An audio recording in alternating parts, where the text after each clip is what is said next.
conseil municipal agité ce lundi à l'hôtel de ville de Grenoble entre manifestations d'opposants aux travaux, de militants de droit au logement et proposition d'Alain Carignon de faire des tests anti-drogue aux élus. Devant le CHU Grenoble-Alpes, des chauffeurs de taxi zérois ont participé au mouvement national. Une nouvelle convention de l'assurance maladie doit les obliger à transporter plusieurs malades dans un même trajet. Et puis au milieu de la forêt de Chambaran se cache le premier centre de formation à la manœuvre maritime du monde. Port-Revel abrite 12 maquettes reproduites au 1/25e qu'il faut arriver à diriger dans des eaux parfois piégeuses. Bonsoir à toutes et à tous, ravi de vous retrouver dans ce JT du lundi 19 mai 2025. Du lundi au vendredi à partir de 18h, l'essentiel de l'actualité du Grand Grenoble. Dites A, ce matin, le conseil municipal de Grenoble a commencé par un atelier surprise, prenant au mot le maire Éric Piolle qui en février dernier proposait que les députés soient dépistés sur leur éventuelle consommation de drogue. Le leader de l'opposition LR, Alain Carignon, a sorti quelques tests salivaires qu'il a soumis aux élus. Plusieurs élus de toutes les oppositions se sont prêtés à l'exercice, mais aucun de la majorité n'a souhaité le faire. Éric Piolle a réclamé des tests salivaires pour contrôler la drogue à l'Assemblée nationale, des parlementaires, pour voir si les cercles du pouvoir étaient atteints par ce phénomène de consommation de drogue. Alors j'ai demandé que le conseil municipal fasse la même chose. Et la majorité municipale s'y est refusée. C'est-à-dire que la transparence qu'il réclame à Paris, il ne la fait pas à Grenoble. Selon moi, c'était une provocation, bien évidemment, à laquelle il fallait répondre. C'est pour ça que, bien sûr, j'ai fait dans un premier temps ce test. Moi, il me semble que la situation à Grenoble sur la question de la drogue, de la consommation est préoccupante, à la fois pour ceux qui consomment, qu'on doit aider, qui sont des personnes fragiles, et puis à la fois pour toutes celles et ceux qui sont sous l'emprise, en quelque sorte, du narcotrafic. Non, je ne réagis pas à ce que fait Alain Carignon. En fait, son but, c'est la polémique permanente. Donc je le laisse dans ses polémiques, qu'il se roule dedans. Bien sûr, je pense que c'était député, sénateur, membre du gouvernement, cabinet ministériel. Je rappelle que c'était des tests anonymes et à la fois des tests salivaires, mais qui ne demandent que les dernières heures, des tests urinaires et des tests capillaires. Il faut des mesures de santé publique, il faut les accompagner. Voilà, et c'est bien au-delà des polémiques carignonesques.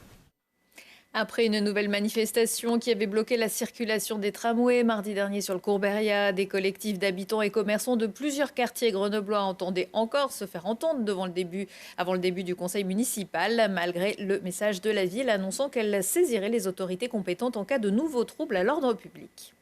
Effectivement, là, on est obligé de faire le forcing, rentrer en force dans la mairie. Ce qui n'est jamais arrivé, de rentrer en force pour qu'on nous écoute. On veut juste qu'on nous écoute et qu'on fasse effectivement un consensus entre le stationnement, la piétonisation. On a besoin effectivement des espaces verts, il n'y a pas de problème. Mais vouloir tout supprimer les places de parking et pas en remettre, pourquoi pas faire des rues piétonnes et des parkings adjacents? Il y a plein de choses à faire, il y a plein de solutions intelligentes. Et à un moment donné, parlez aux gens, dialoguez, mettez-vous autour d'une table.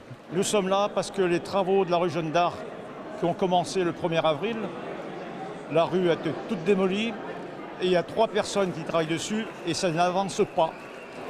Nos commerces sont bloqués, nous travaillons à 50% et donc il va falloir faire quelque chose. Le fait de supprimer totalement les places sur la place de Metz, c'est quelque chose, c'est une aberration pas possible. Et ce que je ne comprends pas, on a présenté un projet d'architecte en l'aménageant, en aménageant certaines places, en aménageant les sens de circulation, la circulation des piétons, quelque chose qui était parfaitement vivable.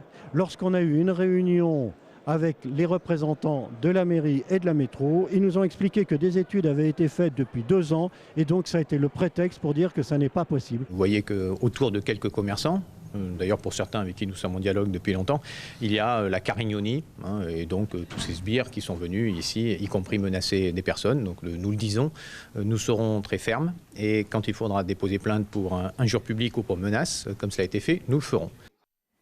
Une place de parking pour les uns, un toit pour les autres. Un conseil municipal qui aura également attiré droit au logement 38 devant la situation de mal logement alarmante qui touche notamment des familles.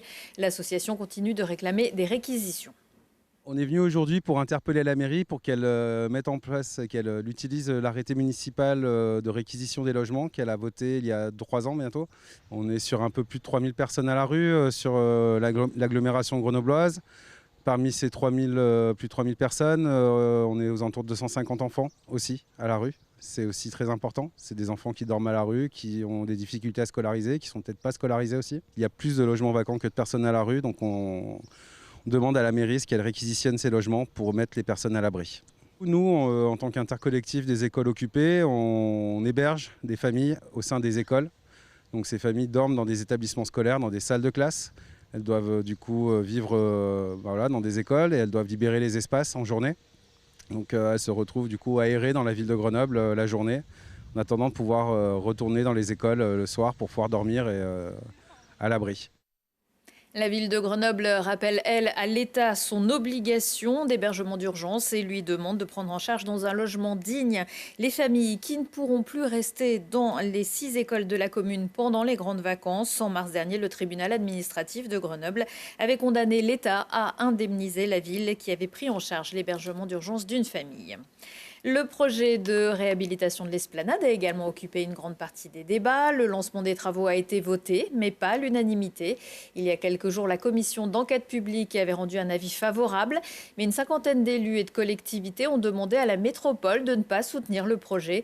Pour l'instant, l'intercommunalité a prévu de financer le seul réaménagement du boulevard de l'esplanade, mais pas la transformation de l'autoroute en boulevard urbain, comme le prévoit le projet de la ville. Journée de mobilisation des chauffeurs de taxi ce lundi un peu partout en France. Ils protestent contre une nouvelle convention imposée par la Caisse d'assurance maladie qui prévoit une nouvelle tarification sur les transports de malades, mais aussi la concurrence des VTC. Une cinquantaine de taxis s'est rassemblée ce matin pour bloquer le parking du CHU Grenoble-Alpes. On manifeste contre la réforme de l'assurance maladie par rapport à une nouvelle convention qui rentre en vigueur, qui devrait rentrer en vigueur au 1er octobre. Cette convention a été revue à la baisse avec des tarifs plus bas, moins de 30-40% de chiffre d'affaires pour les entreprises, une tarification unique, plus de retour à vide payé, les horaires du taxi changés parce qu'aujourd'hui nos horaires de nuit c'est 19h, 7h, demain on passera à 20h, 8h.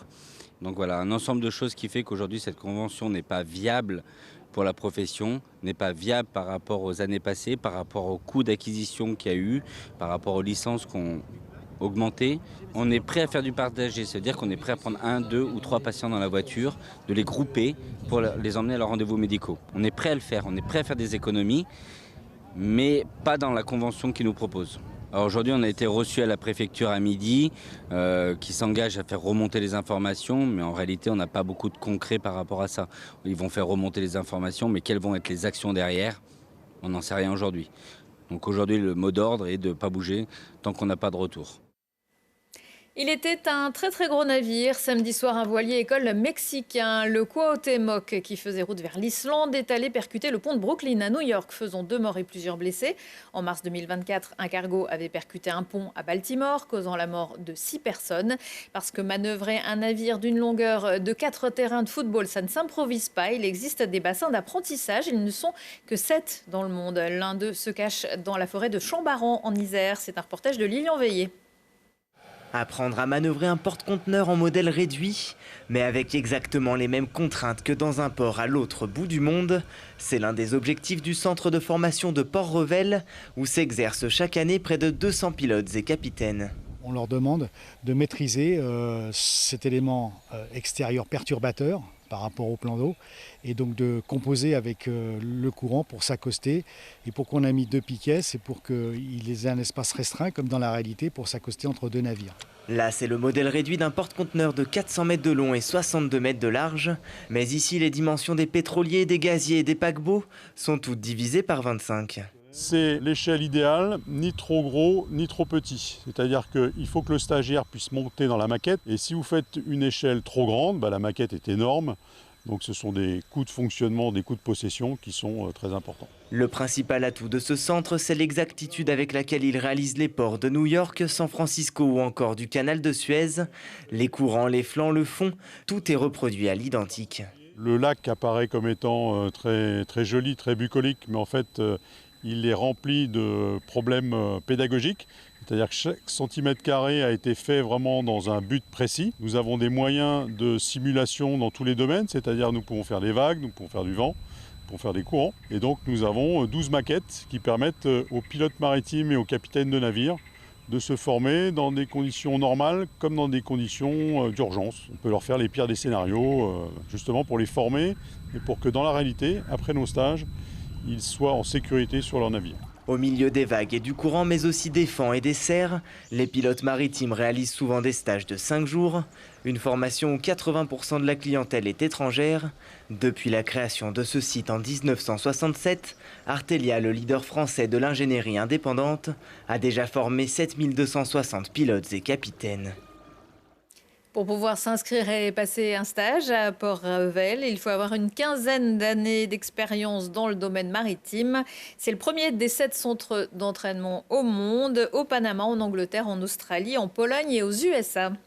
Prums, après sa victoire contre Nevers 51-42 vendredi soir au Stade des Alpes, le FCG a repris la première place de la saison régulière de Pro D2, ce qui lui permet de jouer la première demi-finale qui aura lieu le 29 mai à 21h à Grenoble. Ce sera contre le vainqueur du barrage 1 qui se jouera lui ce jeudi, Provence Rugby ou Soyo Angoulême. Découvrez dans Sport Express après ce JT un reportage consacré à la préparation du FCG pour la fin de la saison. Et puis en hockey sur glace, notez chez les Brûleurs de Loup les prolongations du top scoreur Christophe Boivin et de François Beauchemin. Quelques idées de sortie. Le Festival des Arts du Récit se poursuit avec les leçons impertinentes par Zou de la compagnie Thiaz, mardi soir à l'espace René Proby de Saint-Martin-d'Air. Chaque leçon aborde un thème particulier. L'amour, la drague, le corps, le temps ou l'humour. Une séance de digression intelligente, poétique et ravageuse pour réfléchir, rire et voir que l'amour, ça rime avec peut-être toujours. Leçon de nu au grand angle avec le spectacle L'œil du prince, du nom de cet endroit mystérieux où l'on voit le mieux dans une salle de spectacle. Une place réservée aux souverains dans l'ancienne tradition théâtrale. Dans un élan artistique poétique, les corps redéfinissent le nu et peignent un tableau vivant, entraînant un voyage introspectif où chaque geste résonne avec un tableau. Un peu de musique au ciel à Grenoble avec le groupe suisse Citron Citron. Au départ, un frère et une sœur, auxquels se sont ajoutés 2 autres musiciens. Le groupe a sorti son 2e album à l'automne dernier, une plongée profonde dans un univers sonore fait de rythmes organiques et de mélodies finement ciselées, aux paroles poétiques, tantôt rêveuses, tantôt énervées. Une double affiche pour cette soirée avec également le groupe Rémour. Un retour de l'actu dans 1 heure et en replay sur télégrenoble.net. À suivre la météo, la pluie arrivée avec un peu d'avance aujourd'hui devrait perdurer. Excellente soirée à tous.